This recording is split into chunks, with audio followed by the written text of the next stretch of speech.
bon, Rocky? Allez, on y va, les gars.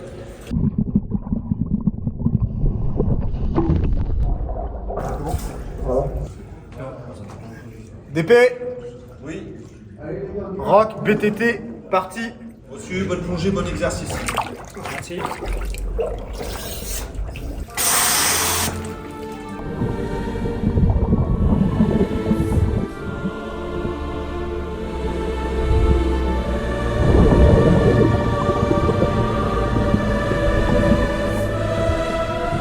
En fait, on se trouve sur une réserve d'eau de l'Opéra. Donc c'est pas un lac, c'est pas une rivière, hein, c'est vraiment une réserve d'eau au départ pour stabiliser l'édifice, parce que ça a été construit dans une zone marécageuse, et maintenant ça sert d'une réserve d'eau vraiment pour les pompiers. Donc elle est, en fait c'est exactement, quasiment le même volume qu'on retrouve ici, sauf qu'il n'y a pas de structure métallique, c'est vraiment que de la structure brique, mais qui forme des grandes allées comme ça. Donc nous au niveau plongée architecturale, c'est intéressant pour nous, parce que on se confronte vraiment à de l'infrastructure immergée. Donc c'est ce qu'on rentrera en opération en fait. Voilà. Hormis que le site ait sa particularité historique, mais voilà.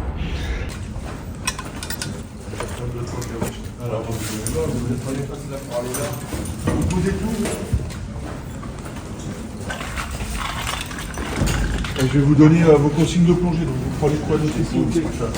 Donc vous avez déjà vu les accès, 2 accès, donc on engagera 2 binômes. L'exercice, c'est de reconnaître l'intégralité du volume. La durée de travail, 50 minutes.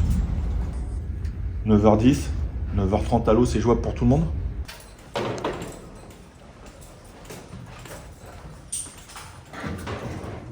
Le meilleur ami et le meilleur ennemi du plongeur en surface non libre, c'est sa ligne guide, hein, c'est le fil d'Ariane.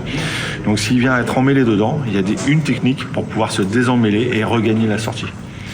Donc avant de l'enseigner au fond, toujours on fait des ateliers pédagogiques en surface. Et puis après, au fur et à mesure de la formation, de la surface, on va passer sous la surface, ce qui est normal.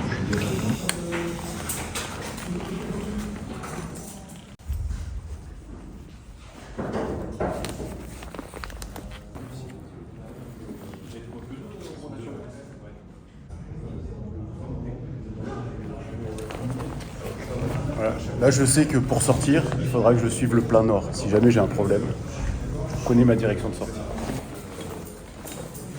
Aujourd'hui, on se trouve dans le cadre de la formation des plongeurs de la BSPP, la formation à la surface non libre. C'est-à-dire que dans le cadre de cette formation, on les habitue à ne pas avoir d'air au-dessus d'eux. C'est-à-dire qu'à aucun moment, ils vont pouvoir, à moins de revenir sur leurs pas, à aucun moment, ils vont pouvoir aller récupérer de l'air. Donc l'idée, c'est de les faire cheminer sous l'opéra, dans ce bassin, pour qu'ils puissent faire une reconnaissance et faire, à la fin de la plongée, venir nous expliquer ce qu'ils ont vu, ce qu'ils ont trouvé et éventuellement comment on va pouvoir s'engager si jamais il fallait aller barrer une conduite parce que c'est le genre d'exercice qu'on simule ou trouver quelqu'un qui serait coincé, un ouvrier qui travaillerait dans l'eau qui serait coincé.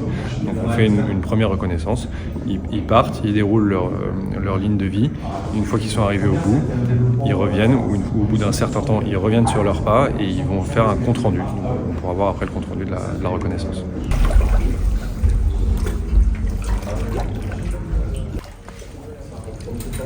DP, oui.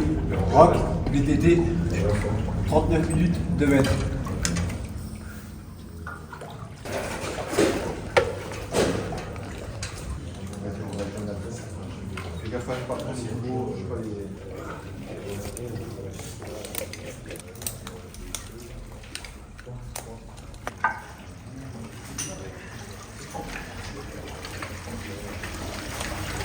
C'était génial.